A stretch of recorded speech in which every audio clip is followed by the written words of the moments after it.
नाज़रीन, सखर में करबला के शहीदन के भेटा पेश करण जो सिलसिलो जारी है। यौम आशूर जा जुलूस बरामद कया विया।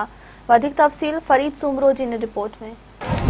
पूरी दुनिया वांगुर अज हज़रत इमाम हुसैन रज़ियल्लाहु ताला अन्हु जी शहादत जो ॾियारो 10 मुहर्रमुल हराम सखर में भी निहायत अक़ीदत एहतराम सां मल्हायो पियो वञे।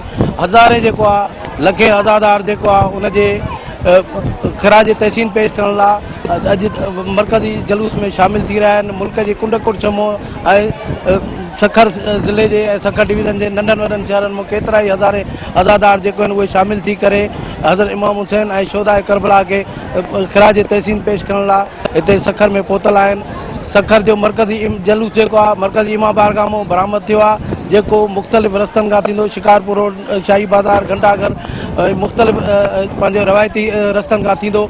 उहो अयूब गेट वटि इख़्तिताम पज़ीर थींदो, जिते उनखे नेर कयो वेंदो ऐं उन खां पोइ मजलिस हज़ा जो जेको आहे एहतमाम कयो वेंदो, जिते हज़रत इमाम हुसैन ऐं शोहदा करबला जी ज़िंदगियुनि ते रोशनी विधी वेंदी।